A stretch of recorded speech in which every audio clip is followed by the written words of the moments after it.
Hey, good afternoon. This is Jamie from Stonemaier Games, and I am joining you again for Chapter 5 of my book club, a crowdfunder strategy guide. We're going through this book that I wrote around 8 years ago, chapter by chapter, and discussing how the topics I mentioned in this book reflect today, like what they mean today. And I just realized that my sticky note that is usually in here isn't in the book, but that's okay. I know the topics that we're covering today in this chapter.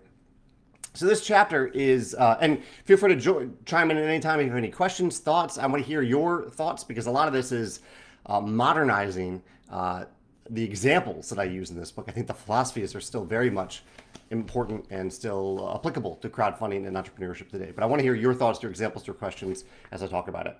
So this chapter is Make It About Them.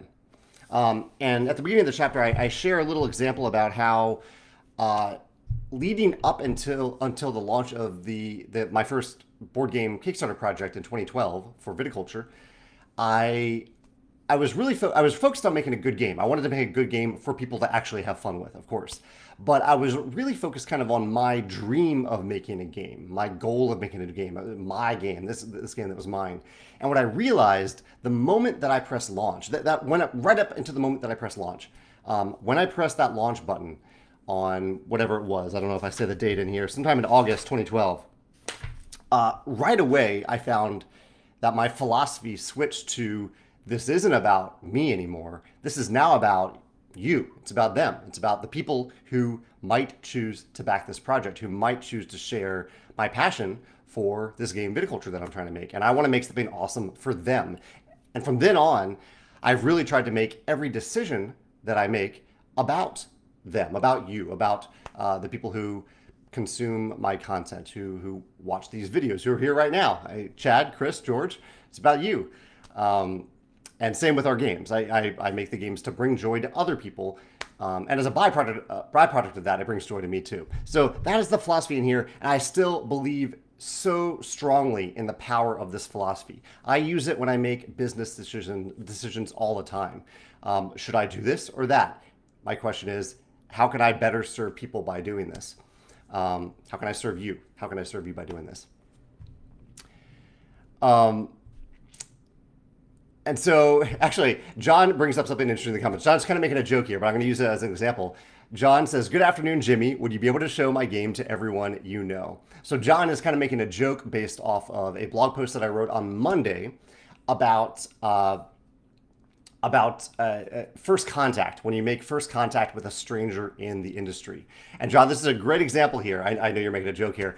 But some of the examples I used in the blog post were when sometimes people reach out to me who I've never had any contact with. Some of the people that reach out to me, they reach out privately and they say something like, "Hey, can you back my game? Can you promote my game? Can you share my Instagram feed? Can you share this post from Instagram?" And the very first request there is they are asking me to do something for them. And I'm sure this isn't just about Jamie Stegmaier. This is about anyone here. I'm sure at some point in your life, you've had a complete stranger ask you to do something for them at first contact. And it makes, when I experience that, it makes me feel a little bit used. And I'm going to bring it back to this chapter because when I think people do that, they're making it about themselves. They're using someone else to do something for them. Whereas if you switch that around, a much more effective way to start to form a relationship with someone is to make that first contact or any contact about adding value to them. Instead of reaching out and say, "Hey, can you do this thing for me?" Reach out and say, "Hey, just wanted to let you know that I read your most recent blog entry and I shared it with a few friends. I think they would really get value. I think they really will get value out of it." So right away, you are showing that you are helping out the person that you're reaching out to. You're making it about them. I think that is such a powerful way to reach out to someone. And in this chapter, later in the chapter, this is one of the later topics, but I talk about reviewers in particular. And I have a few examples of that just this week. Because there are a few reviewers on YouTube that I've never had contact with, and I like their content. I've been subscribing to their content for a little while. These are reviewers with just a few thousand subscribers, not huge reviewers, but I like their content. I like following it. And I looked up on the Stonemaier Games reviewer forum to see if they had submitted their information so I could send them a review copy, or to see if I had already sent them a review copy, and I hadn't. And so on YouTube, you can find out a creator's email address. You just click, what is their email address, that YouTube will show it to you. And I reached out to both of these reviewers separately on different days. There was no connection between the two, and it was a good reminder to me about this exact philosophy, about making it about them, because my first contact with them was about me saying, hey, I love your content. Here's why I enjoy it. Just as a fan, as a gamer, I enjoy your content, and also as a designer. And here's why. I was very specific in mentioning a few specific videos because I wanted to make sure that they knew that I was talking specifically to them and not just generically to a bunch of reviewers and they just happen to be tagged on that email. And in the email, I said, I noticed that you haven't reviewed any Stonemaier games, and if you'd like to, I'd love to send you one. Like, you can feel free to name any game that you want that we make, any product that we make, and I'll send it to you. And if you want to feature it on your channel, that would be awesome. I didn't even try to, well, ultimately, like, I am hoping that they feature it while I'm hoping they review it. That was kind of the softest part of the email. It wasn't me saying, I'll send you this so you can do this. It was just a first contact. I was trying to keep it very open and fluid, and it was me reaching out to them, which I think is important. I'm the one contacting them, and so I really wanted to make it about them. And by doing so, I just essentially just offered them a free game. And I know not everything I do works out well, but I got really positive responses from both of those emails, and it was a delight to finally meet these people, the two reviewers that replied. And it was what I would say was a very good first contact. And so this philosophy about making it about them, from the very first contact, I was making it about the reviewer and how much I valued them and how I wanted to show my appreciation for them by sending them a game. And I found that, at least with our initial correspondence, it worked out really well. Just an example tied to reviewers. George says, do you have any special criteria for choosing reviewers of Stonemaier games? So I guess tied to this example of what I'm showing here. So there isn't a lot of criteria, really, George, at this point. I try to give most reviewers a chance of reviewing one of our games.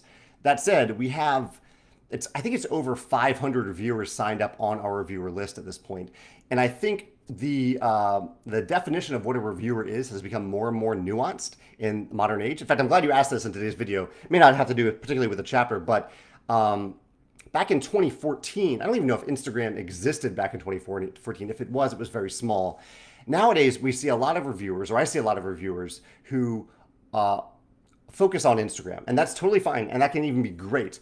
But and I'll explain what I'm getting to in a second. Basically, I'm saying that anyone can easily make a post on Instagram and call themselves a reviewer, which is fine. But I'm looking for maybe a little bit more than that, without at the same time being too selective about which reviewers we choose. And so one of the only filters that I have is if the person only posts on Instagram. If Instagram is their only format, their only channel, then typically I don't send them review copies. There are exceptions to that. If they have a massive Instagram audience, that might change things a little bit. It's one of the rare cases where audience size matters to me.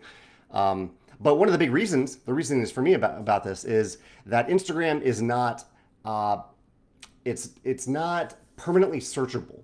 So if a reviewer spends a ton of time and energy playing a game multiple times, talking about it, taking photos of it, and they put it on Instagram, people might see it, or hopefully people will see it right away, and maybe the next day. But after that, probably no one will ever see that post again, unless someone does a deep dive back through the archive of someone's Instagram post.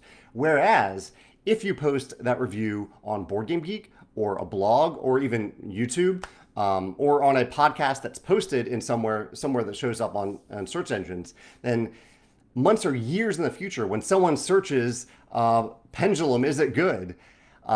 Or Pendulum review on Google, it's going to pop up. If they search Pendulum review on Google, no Instagram post is going to pop up. And so for that reason, that's one of the only filters. The other only filter is after someone has had an opportunity to review a game and we send them a review copy, if they don't actually ever review it, then I'm not going to send them another review copy. That's the main baseline requirement. We'll give pretty much any reviewer a try, and if they don't actually review the thing we send them, we have plenty of other reviewers to send stuff to who are actually reviewing. Let's see. John says his fiance and him recently got a hold of Wingspan and couldn't put it back in the box. I took her to Disney to propose a few weeks ago, and we actually brought the game with us and played almost the whole trip. That's awesome, John. I hope you had fun at Disney, and congratulations on the engagement. That's amazing. Chad says creating common ground is essential in any lasting relationship. Makes sense that works the same way in business. Totally, yeah. Any uh, these examples I gave about a stranger contacting me, it feels a lot more like a transaction then, and not the potential for a relationship. And I love relationship driven marketing. A business relationship doesn't have to go all that deep. It doesn't mean I have to have a permanent email friend or a buddy or anything like that. But someone that I'm friendly with and someone that I care about and that maybe they care about, not necessarily me, but or Stonemaier Games even, but care about their audience and maybe that's tied to Stonemaier Games a little bit. That's meaningful. Like that's what I pursue in the contacts that I try to make in the business, in the gaming industry, and the gaming community. I'll check up on comments here and then I'll keep going. Um, Trevor says, almost like seeing something on TV. It may come up again later, but it'll be hard to know what it's, sorry, Facebook scrolled too fast, what it was unless it's on a different medium. Yeah, absolutely. I think you're tying that to what I said about Instagram. Chris says, Jamie, everything that you said about Instagram increasingly applies to Facebook. Definitely. Absolutely. Yeah. The same thing goes for Facebook. I don't see many Facebook only reviewers. But Chris says its searchability metrics have fallen. Not that a lot of people post reviews to Facebook. I do see some of them. There are some reviewers that focus specifically on Facebook, but I would say the same thing kind of applies. If they're Facebook only, I don't think you search. Well, people search within Facebook. I don't think search engines search Facebook, and so it's a lot harder to find old reviews that way. And I think old reviews are relevant. I think that's really important for people to like. The other day I watched a review. Tom Vassell had done a review like 8 years ago about a game. I can't remember what game it was, but I was able to find it easily and I watched it and that was great. Like he spent time making that content and I appreciate it and I was really glad that I could find it. Whereas on Instagram, I would never be able to find something that a reviewer posted 6 years ago on Instagram, if Instagram even existed 6 years ago. Melissa said she skips reviews. She likes playthrough videos. And yeah, Melissa, this is why I use the term, I use the term review a lot, but I'm kind of referring to any sort of featured content where a content creator features one of our games in some way, whether it's a review, whether it's a playthrough. And unboxing is right on the edge for me. If someone only does unboxings, I know people find value in them, but I don't know. It seems maybe I don't know. I don't want to bash unboxings because I think they definitely have their place. They're helpful. But if someone only does that, I don't know. It seems like maybe they could do a little bit more to feature the product if we're going to send them something for free in particular. George says, I agree with you, and also I think a reviewer should have a decent audience to call themselves a reviewer. Otherwise, we could all be reviewers and gain free games. You must choose wisely, people with at least 100 followers. Yeah, like I said, I try not to make follower count play into it too much because some reviewers have only a few hundred followers, but those are really passionate followers, followers that read everything or listen to everything that podcaster posts, and they comment, and they're very engaged, and maybe the guild for that podcast or the Discord for it. And so I try not to, I ask a few questions on a reviewer survey about like, how often do you post? How new are you? That's important. If someone just became a reviewer yesterday, I don't know. You need to be doing it for a little while, for a few months consistently before I think you can legitimately call yourself a content creator in that way, in the way that you might get a free product. I also ask if they already have any games from Stonemaier Games that they haven't reviewed. If you want to be a reviewer of games, you don't need to start out by asking for free games. Check out your game shelf and start talking about those on your channel, things like that. So if I'm on the fence about a content creator or a reviewer, I might look at their subscriber count, but I know there are a lot of factors under the surface that that a reviewer can add value to people without, that's not just like their reach, not just their overall reach. Molly says she loves old reviews. Seeing how a game is standing the test of time is an encouragement.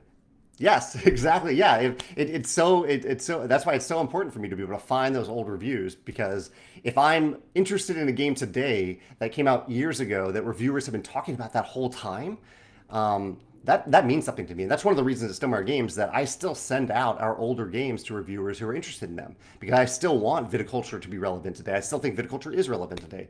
Euphoria, Charterstone, our Scythe. Scythe is one of our older games now, Between Two Cities. I still send out review copies for these games if we have them in stock. Michael says a good YouTube channel is How It's Played. So yeah, Watch It Played. Yeah, Rodney is awesome. Rodney is in a slightly different category than what I'm talking about, because Rodney is like, this is his. How do I differentiate this? Rodney is more on the marketing side, even though he isn't there to promote games. He's there to make rules videos. But Rodney is a paid content creator, and we're not paying him to. We do pay Rodney to talk about games on his channel. We don't pay him to offer his opinions, and Rodney's very careful about that. He likes to draw that line. I think that's really important that reviewers draw that line. Reviewers don't accept money. Free game is one thing, but to accept money to offer their opinion, I think, can be pretty tough to remove any sense of bias from that. I think many reviewers can do it, but it's tough to remove that idea of bias from it. But yeah, Rodney is more on, I would say, the marketing side of a game, opposed to a reviewer who might receive a free product, but they're there to offer their opinion. Yeah. And David points that out too, that Rodney charges for his videos, as I think he should. Like any reviewer actually spends quite a bit of time, I think, on their reviews. They got to play the game. They have to process their thoughts. They have to take photos. They have to film footage, talk about it. It's a lot of time. But Rodney scripts out everything that he goes through before his videos, and yeah, I don't know. I don't want to diminish anyone, because Rodney and reviewers spend a lot of time on their content, but we do pay Rodney to create the rules videos. And Rodney is another one. I'm sure some of you have watched Watch It Played videos from 5 years ago. It's another reason why I think that content is really helpful for content to be posted in a way that you can search it years later.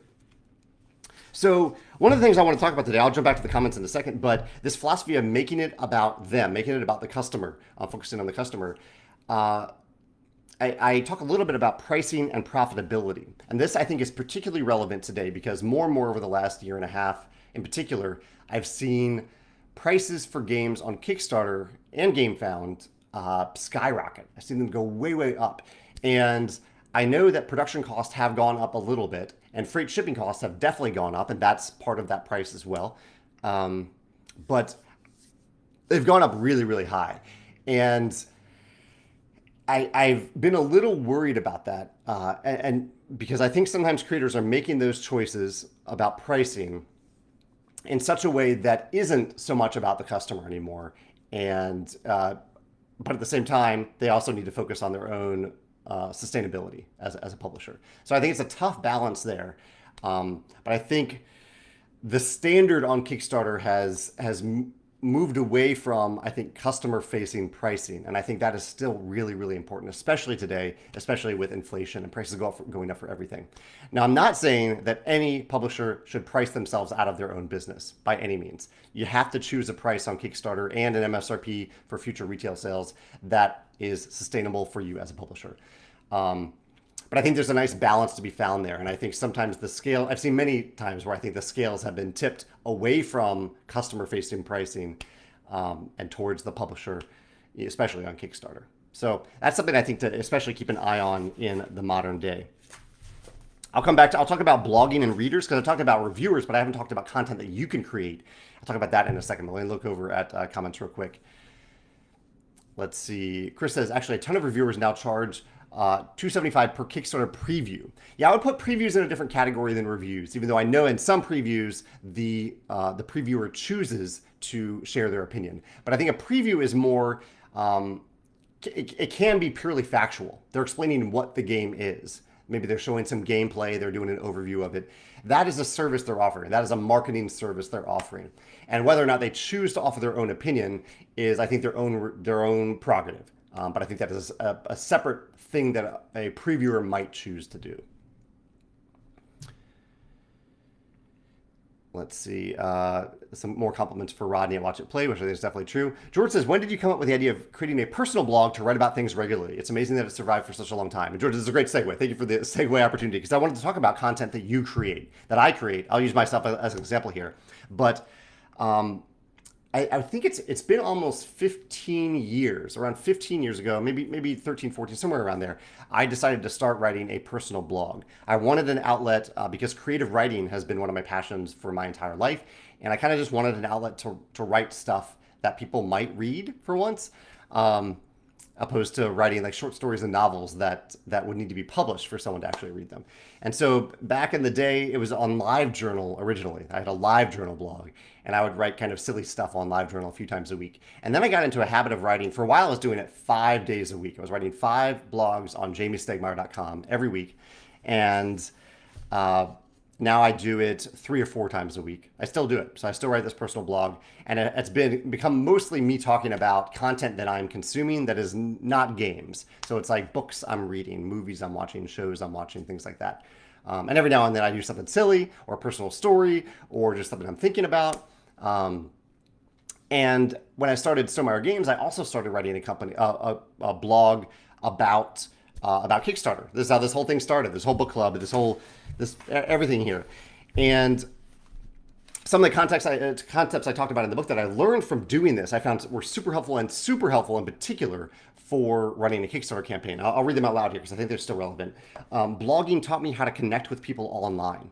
I know we have plenty of opportunities for connecting with people online now with social media, but I started these before social media got really big, and it really helped me learn how to better interact with people online, how to write content that was valuable or hopefully interesting or entertaining for the person reading it, rather than what was essentially a diary post for myself. So that was a big part of it. And also the comments.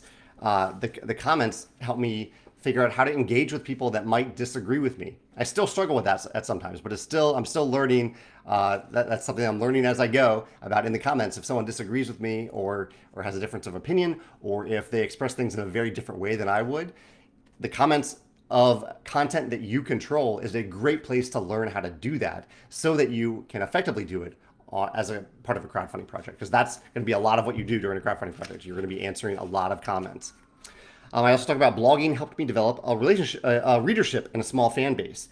It's one way to have that hub, to have a hub where people can always find you, a blog, a website, even an Instagram, a Facebook page, that type of thing. I think those are all important. But I love having a hub that I control completely outside of the normal bands of social media, and something, again, that is permanently searchable.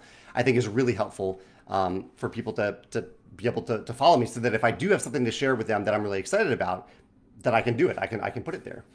Blogging gave me a wealth of content to share.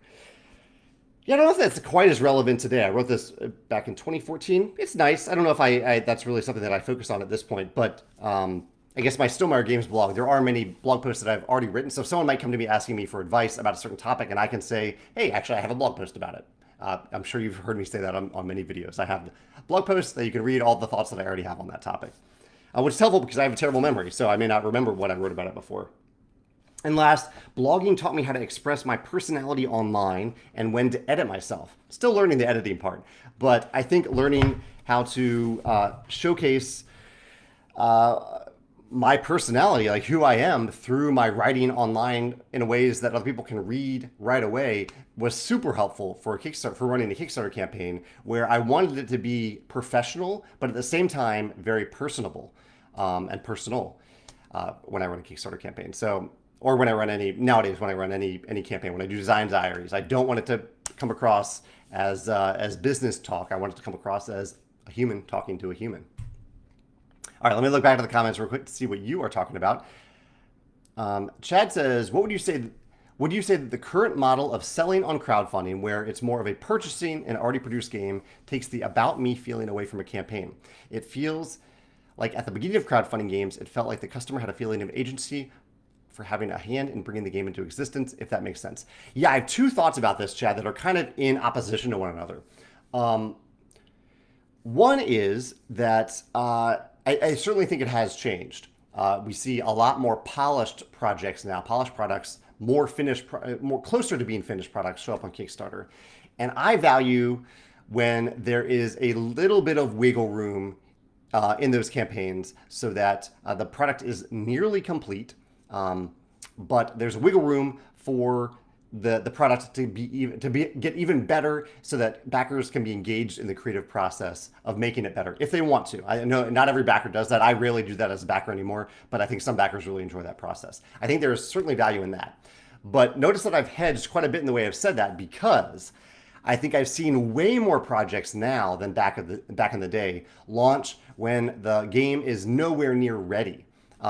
We've seen, I don't want to point fingers, but I'm sure you can think of some campaigns right now where it kind of looked like a finished product on the campaign page, and now 18 months later, 2 years later, it hasn't even gone into production yet.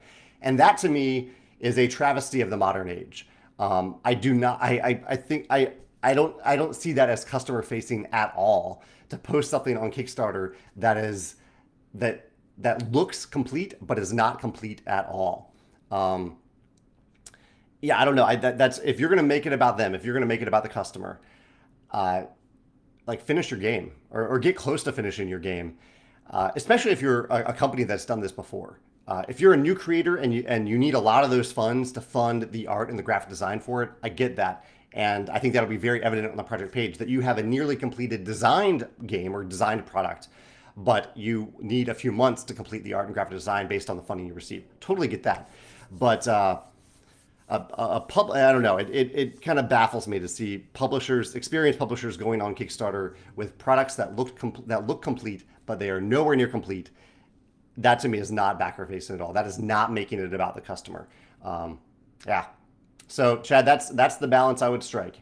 Have a nearly completed product. If you're a new creator, maybe not art and graphic design, but nearly finished design, and involve backers in the final 3 to 5%. Yeah. That's my take on it. As you can tell, I'm pretty passionate about that. Ivan says, nice scythe t-shirt. Is this my favorite faction? It's maybe more my favorite color shirt to wear. I wouldn't say I currently have a favorite faction in scythe. Hey, Brad is joining me from Chesterfield, Virginia, where I grew up. Hey, Brad. He says his friendly little game store is One-Eyed Jocks. That was my friendly little game store when I was growing up in Chesterfield, Virginia. He says he can't wait for the Wingspan nesting box and the Tapestry big box if it happens. Yeah, we did a poll about that in yesterday's e-newsletter, if we are going to make a Tapestry big box. Currently, the poll is skewing towards making an organizer to hold all the Tapestry stuff that goes into the original Tapestry box. But we'll see how that pans out. Michael says, I feel like the community needs to listen to feedback because ultimately they're making the game for us, not the other way around. It's a big issue in video games, especially live service games. I feel like the community. So, Michael, are you talking about the community as the publisher listening to feedback? Yeah, I think that's what you're saying. You feel like the publisher needs to listen to feedback. Yeah, I think that's one of the things. If you're putting your game on Kickstarter, you are opening yourself up to feedback. And I think one of the things to be careful about there is, if there are certain things that you are not going to ever consider changing as a designer, as a publisher, when you launch a crowdfunding campaign, I think it is fair game to make it clear that you are not considering those things. But then at the same time, make it also very clear that there are these other things that are debatable, that you want to talk about, that you want to get feedback about. I think if you don't delineate between those two, you're going to get feedback about all sorts of stuff, including some stuff that you don't think should change and maybe probably shouldn't change for the sake of the backers themselves. And so I think that's one great way, I think, for a creator to gather feedback that's helpful for them, that's actionable feedback, to ask questions to the backers about the things that they actively are trying to get input on, and get feedback on. Michael gives a good example of the game Star Citizen, a video game that still, I think it's the highest funding crowdfunding project of all time. It is still in the works, still being developed. Let's see, Chris says, indie Kickstarter publishers are probably a bit more prone to over-promising versus established publishers, but I still only back indies. After all, indies are the ones who need our support the most. I can usually find established publishers' games down the road if I want them.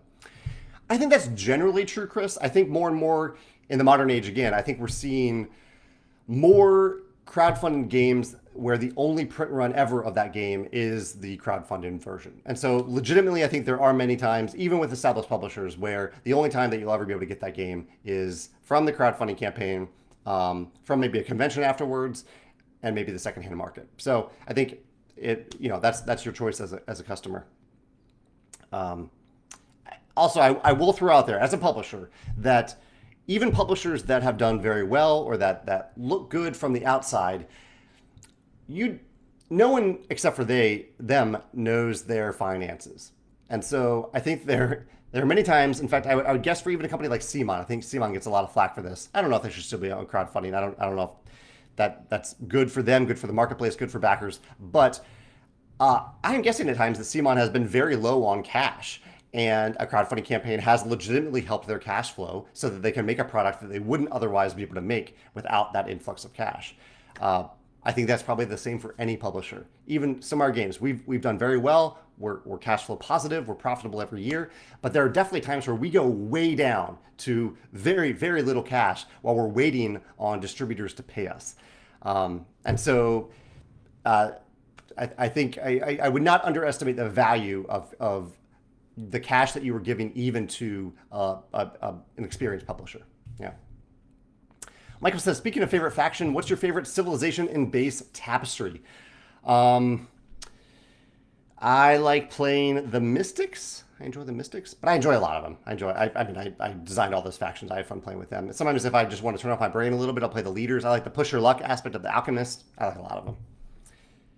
George says, when did you first see or acknowledge a major growth in the Stonemaier Games community after starting to apply all the techniques about making everything about them? Like the first signs, was it after a specific Kickstarter, like Scythe? Really, I mean, honestly, I guess growth I started to see after Viticulture came out because people saw that I made all these promises and that I delivered on them. And we saw that growth immediately on the Euphoria Kickstarter campaign. I also saw, even as Euphoria was under development, that we had a lot of people that were eager to show up and blind playtest Euphoria, which I didn't really have before. But honestly, the first time I saw it was when strangers started backing Viticulture. That was the biggest thing to me when I was like, okay, these aren't just friends and family showing up in 2012 to back Kickstarter, to back Viticulture from me, completely unknown. These are strangers who are believing in what I'm creating, and I need to make something awesome for them. I felt a huge accountability and responsibility to these strangers who were showing up on my Kickstarter campaign. So I think that wasn't a growth point, but that was a tipping point for this philosophy for me. And that was honestly when I started applying it to everything, every decision that I make. I can't say I always do that correctly. I don't always make that correct decision, but it is the focus of every decision I make. And sometimes I need to remind myself of it, but it's really helpful to have that core philosophy in mind. Oh, here's my sticky note. Put it at the next chapter for no good reason. Let me see if I forgot anything here. Actually, yeah, I think I covered everything for this. I'll look at the last few questions. Thank you all for staying a little over time with me today. Michael says, what you do with the live streaming is perfect for keeping engagement. I wish more publishers did this. Thanks, Michael. I appreciate that. I love the format. It was something that I didn't do for a long time, but it's really cool to be able to answer questions in real time with people and to learn your perspectives on things in real time. Yeah, I really, really like that. Quince says, let's see. Here we go. Quince says, I recently started a TikTok and wanted to do some videos of board games. I wouldn't mind doing reviews or how to play a game or how a game is played for your games. What game needs more reviews on it? I know plenty of people already talk about Wingspan and Viticulture, and I appreciate you keep that in mind, Quince. Yeah, I still do get reviewer requests for Wingspan, and it's fine. I want reviews to continue for Wingspan, but I don't know. There's so much content out there about Wingspan. If someone needs to make a decision about Wingspan, they have many, many reviews to choose from now. Quinn says, and so Quinn, I appreciate you making your question focused on the publisher. That was very kind of you. He says, and even if not your games, what game do you think people need to hear about? Yeah, I appreciate the make it about you focus, or make it about them focus about this, Quince. Here's my recommendation, though. For now, as you're figuring out your voice on TikTok and what brings joy to you, because I think the joy that you bring to yourself is going to be exuded and enjoyed by your audience on TikTok. For now, I would recommend featuring the games that are already in your collection, the games that you already have access to. Start there. Like, don't ask any publishers for anything, and just start with the content that you already have access to. And that way you can find your voice, you can find your footing, you can find your audience. And then when you're ready to start asking publishers to send you something for free, then you can show them, hey, I've been doing this TikTok for 3 months. I've seen this growth. I have 10,000 followers on TikTok, and we're having fun. And I'd love to feature one of your games on there. Yeah, that's my take on it, at least. Michael says, what's an old game that you want to republish but can't due to licensing issues? He says, El Grande needs a Stonemaier touch. I'm kind of happy with what we do with Libertalia. I don't have any other games that I'm pursuing right now as a publisher. I think the one other game that I would have pursued is Raw, but I think 25th Century Games has done a wonderful job bringing Raw back to life. I was a backer of that on GameFound. Yeah. Brad says, I think you do a great job of delivering a great product without pandering. Yeah, I hope not. I definitely don't try to pander. He says, you share everything as a hobby game designer. It is appreciated. Thank you, Brad. I appreciate that. Yeah, and that's one of the fun things. Actually, this goes back to, I think, what Quince was saying a little bit. 5 years ago or so, I wanted to talk about game design. I wanted to talk about games, really, and game design, but I didn't have a format to do it. And it didn't feel right to do it on the Stonemaier Games blog. It didn't seem like a good fit there. And so that's when I started my YouTube channel. I basically just wanted to talk about games. And I didn't do it. I decided not to review games because I didn't want to disrupt any relationships that I might have with other publishers or as peers or designers that we might someday hire. I wanted an outlet to talk about games. And so it stemmed from my passion to just talk about games. And that's entirely how my YouTube channel and essentially my Instagram feed too. My Instagram feed is full of games that I play from other publishers just because I love talking about games. I love hearing people's thoughts about games and game design. Michael says, I'm so glad that Wingspan is so popular. It means it will continue to be made because there's clearly demand. More birds means more replayability. Definitely true. Definitely my top game in a while next to Terra Mystica and Gaia Project. Oh, I love Terra Mystica. All right, let's go with the last question here. It's going to go to Chad. Chad says, can you think of any creative ways that publishers make it about them with their customers? Ooh, off the top of my head, let me think if I can think of a recent example of a publisher making it about their customers. Obviously, I think a lot about Stonemaier Games, but I want to use an example from another publisher. Feel free to, while I'm pondering this, feel free to chime in the comments. Let's see if I think of one off the top of my head. Like I know they're out there. I should not struggle with this answer so much. Publisher making it about them. This isn't a great example, but I'll name the first thing that came to my mind, which was just the other day I learned that Capstone, a publisher of typically heavier games, is starting a program called Capstone Plus, which is very, very similar to the Stonemaier Champions program that we do.